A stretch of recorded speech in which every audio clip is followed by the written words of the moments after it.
Hello everybody, welcome to a VAIL VR guide.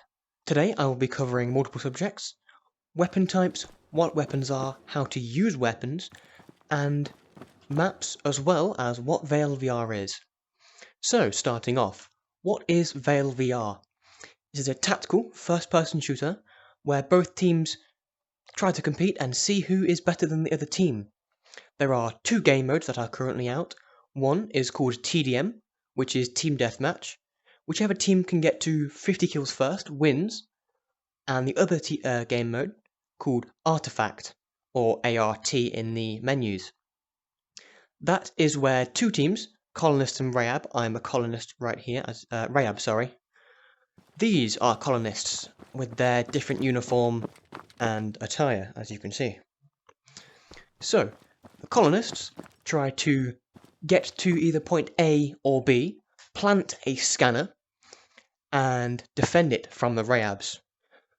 The Rayabs need to defend point A and B, or get rid of the scanner, make it not scan anymore. Either way, these two teams compete with each other, and I will get more into that in just a second. Now, weapon types. There are multiple weapons. Here is a secondary, and here, oh, hang on. Here is a primary. So, primaries go in this slot in your chest, secondaries go in this slot next to your hips. So, there is also a third option. Only primaries, go in your back, just above your shoulder. If I can get it right, I always mess it up. There we go. If you have straight posture, it is pretty much just above your shoulder.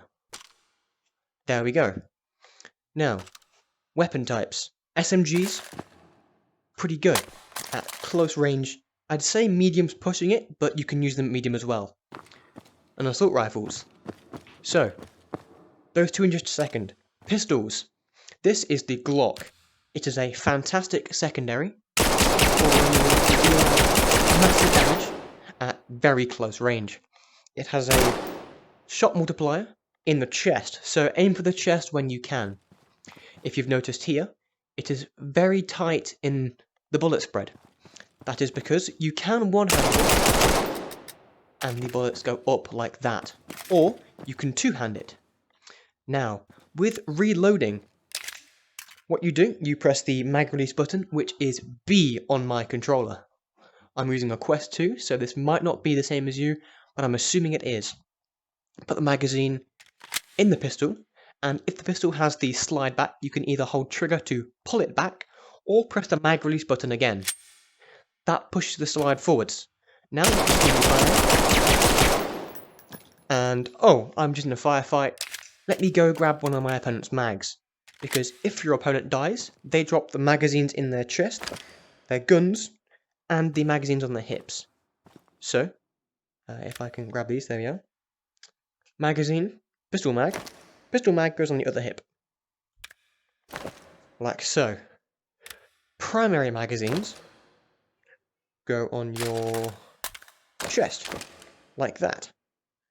You can have 3 on your chest, 2 on your hips, gun, and 1 on your shoulder. That is about it for the Glock. I will get back to that gun in just a second.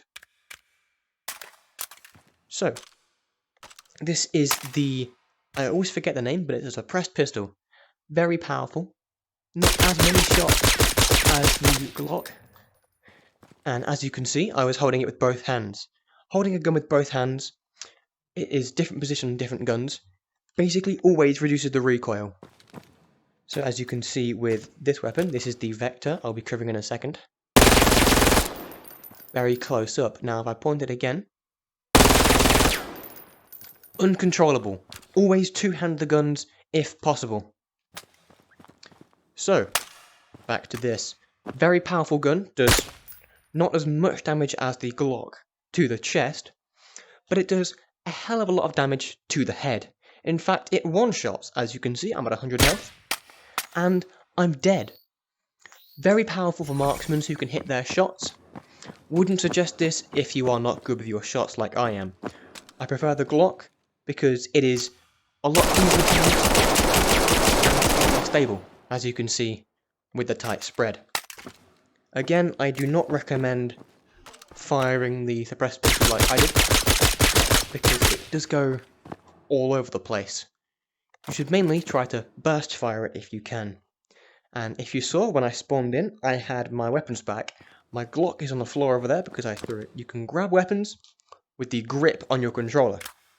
You can grab the magazines with either grip or trigger. You can set that in settings. So, onto the primaries now. UMP, really good SMG. I think one of the best out of these two in terms of long range fights. Because, first of all, very stable. That would be pulling down slightly in the middle of there. Very stable. And second off, it does decent damage. So, when your UMP is out of bullets completely, you have to grab that, pull it back to chamber a new round in. You can see the round counter there. Very useful, especially if you are left-handed, or use your left eye as your aim. Because with your right eye, you can see the ammo counter. And of course, as usual, if you still have ammo in it, you can see there's one there, that's actually in the gun. You put a new mag in, and there's no need to pull the handle. If I do, bullet comes out. Which is something you don't want, because that could be a bullet in your firefight. As you can see when I put the mag in when the gun's empty, no bullet came out. Onto the Vector now. Vector, very strong SMG. I'd say it's the best for DPS. Tight-ish spread, but the further you go, the worse it gets. Grab another mag there. Let me aim at this wall, for example. That's drastically different compared to over there. And that's not that far away in terms of distance, really. And of course, damage fall off means that this doesn't do much damage. So, if you've noticed on the side here, you can see 3 dots, 2 dots, and 1 dot right there. It's also on this gun, but it's bullets instead. This is the fire selector. Now you can select the fire selector with, as you can see it there, with the A button or the lowest button on the controller, I believe, whichever hand is the main one. Of course, it doesn't work on my non-dominant hand because that's the one that opens the menu. So you can hold trigger and move it like you see here.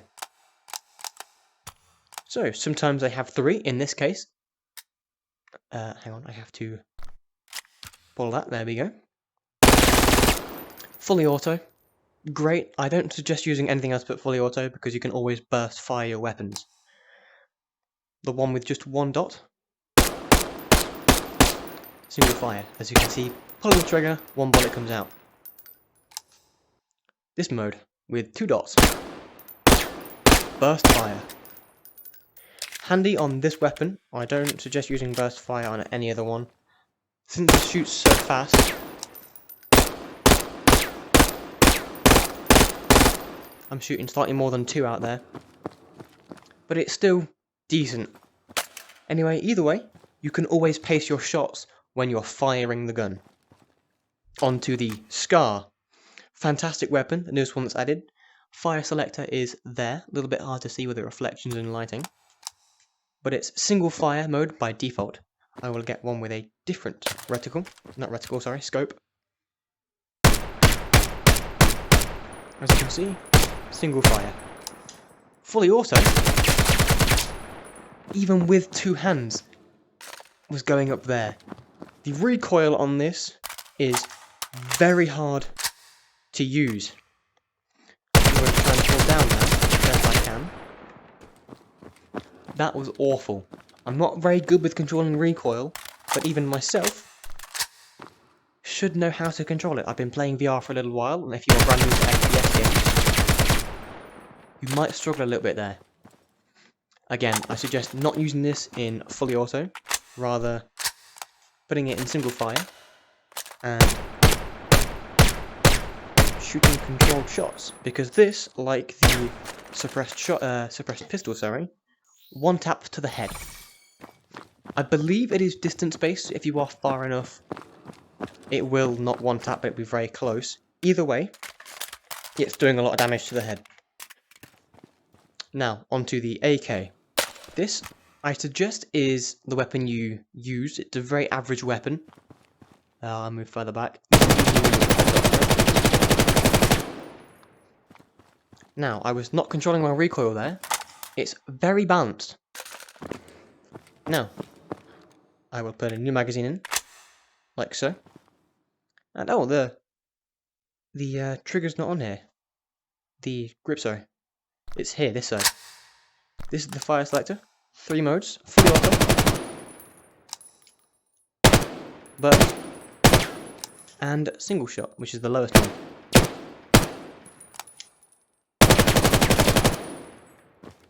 So, now I've got all of those covered.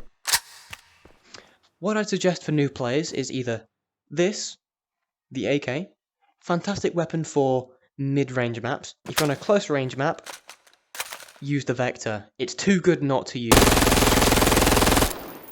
Obviously, don't single-hand it, unless you've got 2, in which case, you know, go ahead. If you're going to hit a shot, you're going to hit it from one of the 2 guns. For secondaries, I suggest a Glock. It's a very average gun. This, again, like I said, doesn't have many bullets in it. And unlike what you're seeing with the spectator screen, I can't see that little ammo counter there. What I can see is my health though, and that will be at the bottom right of my view. So, like I did with the Glock, I press the mag release button, and the slide goes forwards. Now, what I will explain to you is the things you can do inside a match. So, when you're in a match, you're either a colonist or a Rayab. And when you spawn in, on this arm, which is your right arm, you could have either your flashbang or a grenade. Grenades are very, I guess, convenient because they are green and round. You can tell what they are. People might not know what flashbangs are, but they are the sort of longer ones with a red top on it, like a little button that you can press. Don't worry, there's nothing to press. You simply grab it with the grip button and throw it. When it lands, even if it doesn't have to land, I believe it's just a timer. When it goes off, if you are close enough to the flashbang, you get blinded. So if I was over here, let's say, and the flashbang was down there, I wouldn't be blinded because I'm far enough away. I might get blinded a slight amount, but that's highly unlikely. Grenades, one-shot kill if it's, I'd say, somewhere around here. They're really small and the timer is quite long. It's also a little dark object, like this for example. If you're in a firefight, not looking around, and boom, it goes off, you're dead. On your left arm, always a smoke grenade. Really handy. When you throw it down, it creates a dome. Well, I say a dome, it's a sphere, but you only see half of it most of the time. It's not like a regular smoke in games, where if you're in it, you can't see anything. It's just a sphere. You can't see inside, and you can't see outside. But if there's 2 people or more inside, you know, you can see them. You can see anything if you're inside, and you can't see anything inside if you're out. It's like this wall, for example, but you can pass through it and shoot through it. Be careful of smokes, because people can wait for you to poke your gun round the corner, like that, because of course you'll see the gun first before they poke their head in. That is a very good strategy to use if you are holding an angle, or you know opponents are around there. Chuck a smoke somewhere around here, sit in it, probably here, I'd say, and wait for them to walk through. So you saw me just then, I crouched. I'm not crouching in real life. That was me crouching in real life. It's an artificial crouch. On your hand that isn't the movement, that is my movement hand. You can push the joystick down to crouch, and up to uncrouch. Be careful though, let's say I've crouched and I've crouched again. I'm a lot lower now, aren't I? If I move up like so, you can see a little eco here. Calibrate my height. Thank you, buddy.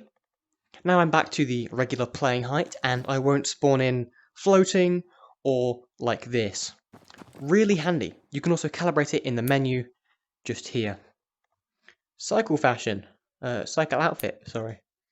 You change the outfit of your character.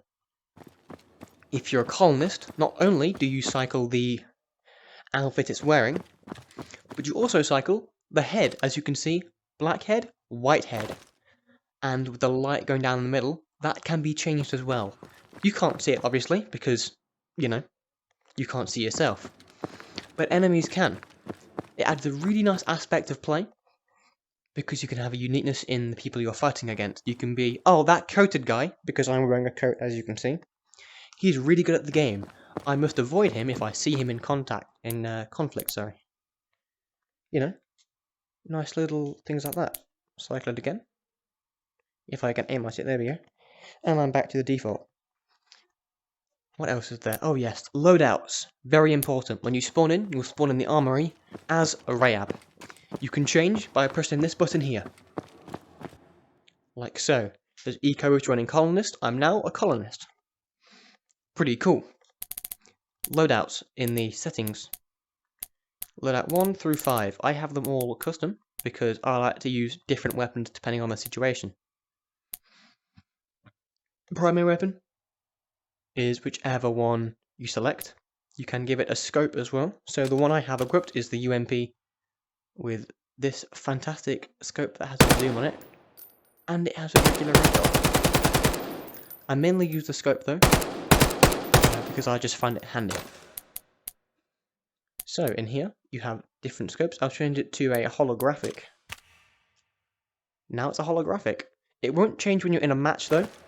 You can only change aspects of loadout 1 through 5 when you're in the armory. Change that back to a scope. Secondary, you have the Glock. That is the pressed pistol, as you can see. Sights don't currently work with it, I believe. You can only have iron sights on it. You can't put a big scope on there. So I have it as the red dot with the Glock, because I prefer having a little red dot you can see there. So when you're in a match, you can select one of these presets you've made. When you've respawned next time, you'll be given the loadout. So I have selected loadout 4, so I have a SCAR and a suppressed pistol. If I die and respawn, you should be able to see I've spawned in with, my bad, happens sometimes, there we go, like that. I'm with these. Now play, you can see no servers found. You can refresh just in case there are some up and you've connected before. They're on and up currently. They run up on weekends, usually Saturday and Sunday, mainly around American times, because that is where the team are at. But you can always connect through servers there. Settings, you have, hang on, it shows this. Graphics, you can change all of these. I have them on high because I like the game to look good, and I have regular frames here. Master volume, all of these change what you think. Master changes all of them. Music changes music. Sound effects changes gunshots like these. And also this noise, if you can hear it. It's the noise when you put your gun in the gun slot. It also quietens down the volume of you doing anything with guns. Explosions, flashbangs, you name it. Now, controls. Input mode, head orientated, so when I move, my hand doesn't control it, my head does. Turn method, snap, I have it on snap because I'm motion sick. You simply press the joystick to move, not to move, the other one. This is my move joystick here. My right hand moves me in a snap. If I have it as smooth, you can set the smooth speed to whatever you want. I've put it to 360. As you can see, makes you move an awful lot. I'll put that up by one there. Dominant hand, right and left. So when you change it to left, your pistol goes there, mags go there, and the gun swaps to being in that position. Like I will show you now. As you can see. And the menu has swapped to my right hand. It follows your hand in game. So I could have the menu up here, only I can see it, and if I move my hand around like so, it will follow it accordingly. Obviously for you, as a spectator, or well, I'm recording right now, you can see a menu pop up. No matter where I move my hands, it stays in the middle of the screen. Movement hand, left and right, self-explanatory. If it's on the right, it means the joystick on the right controller moves you around. Grip type, hold, toggle. Self-explanatory, holding the grip, let go of it, it drops. If it's toggle, you just press the grip, you can let go of it, and it's stuck in your hand. You have to press it a second time for you to let it go. Mag grip mode, trigger, standard. Trigger, you hold trigger to grab it. Standard, you hold grip. I don't like it being grip because of course you can, I don't know, let's say I want to grab this and have a gun on my back. I could pull out my primary. It's just ease of access, I guess, you know, quality of life feature. Virtual stock, it's fantastic. If I bring my gun up, it sort of anchors it. You can see there how it's sort of smoothing it out a little bit. Good if you can track people. And of course, these are dummies, by the way.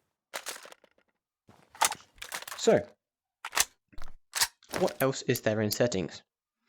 Can swap grip hands. I'd turn it off. Basically, you can grip. If I grip here, it would swap to the other hand. I'll show you now. See how it swaps to the other hand? Just in case it accidentally happens one time out of however many, I turn it off purely for that.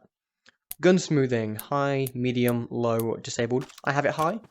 I have very shaky hands. It's still slightly shaky, but not as much as it would be if I turned it off. I'll turn it off now. You can see how it's a bit more shaky. It's an absolute godsend for people with shaky hands. User experience settings. HUD, horizontal and vertical spread. Essentially how far across it is on your screen. It's mainly on the right hand side, so for me it's like down there. If you can even see my hand, yeah, there. You can make it so it's higher and lower, further across or further in. There's also be a scoreboard above you when you're in a match. I show you who's alive, what score you have, and how much time there is left, that being the middle of it. That also affects how high and low it is. So I have horizontal on tight because I want stuff in my face. I like seeing my health right there in front of me. But wide, so it's lowest down it can go. Streamer settings, right eye plus UI, left eye plus UI. If I make it right eye, my UI is gone. And here is my right eye. Make it left eye, I'm going to aim with my right eye, you see? It doesn't work. I have to move to my left. So yeah, hang on. If I do this, I'm pointing at my right eye, and this is my left eye. Very handy, depending on what eye you look at when you are playing, especially for streamers. Spectator screen camera, mixed, third person, first person. Keep it mixed, I'm not quite sure what it does, but I'm assuming it makes it so it's third person or first person only when someone's spectating you. Mixed is no gun in your hand, it's third person following you a little bit far back. I'd say it's like around here if you're standing there, and quite high. As soon as you grab a gun, it goes first person. You aim down sights and it handy zooms in. But only for spectators though. This isn't a gameplay feature where you can just turn it on and you get like a scope on your holographic. And that's about it really. This is the default obviously. Does what you think it does. And I'll leave a link in the description for how you can play offline, since there's no servers on currently. And oh, I really want to play VAIL. I want to get my skills better so I can beat that one guy that's always killing me in matches. I'll leave a video in the description of how to play offline with bots. It's a really handy guide. I use it quite a bit because I'm very forgetful with commands. But you can play with these guys. Or if you're on Colonist, you can play against Rayab. Very handy for practicing different maps. Especially Artifact, because with Artifact, you get a little scanner as Colonist. You have to go into a designated thing. I'll show you over here. Very handy little map. This is Miru. You can have TDM and Artifact on here. Artifact spawns a little artifact there. That's B site, by the way. Colonist spawn here. The scanner spawns somewhere around there. A site, I believe the artifact is there. And Rayabs spawn here. So you can see Rayabs can just easily go across there and get there, or go around back and get there. It's quite tricky, this map, I think, to attack and defend from, because it can switch really fast which team's winning. But essentially, you stand in the little highlighted area around the artifact. Grab the artifact from your chest, because you can place it just in the center of your chest. Grab it, turn it upside down, so your hand's like this, right? Facing like that, palm up. While grabbing it, obviously. Some dots appear. You want to grab, I believe it is trigger for me. I'm assuming it's trigger for everyone. You want to grab the yellow ball and then drag it to the pink one. Since there's multiple blue balls flying around, you grab it to a pink one, and then one of the blue balls turns into a pink one. So you want to drag that to that one now. And then, oh, another one has turned to a pink one. You drag it to that one, and then drag it to the last one. And then it will start scanning. Very handy that you learn that quite soon, because I've seen people get into matches, they're new to the game, and they're colonists, and they go, well, how does this work? They sort of hold it, and they go, well, why isn't it working? Now you know. You can always practice with bots. You can practice without bots by just travelling to maps in artifact mode and planting the scanner. As a Rayab though, you simply, let's say this is the scanner here, you simply grab it and hold trigger. You can see above you, let's say this is the scanner, there's a little sort of bar here, and it's going from blue, and it's doing that, and it's filling up with pink. When it finishes, you stop the scan completely and you win. Another way to finish artifact maps is if you kill the other team completely. Like, they're all dead, and there's no competition for you. You just win. I like the game modes. Artifact is more of a competitive type mode. TDM or Team Deathmatch, you can just play around, test out new guns, run Glock only. That's not a Glock. You know, just have fun. I hope you enjoy the game, and I hope this has helped you quite a bit. And I'll see you out there, guys. Take care.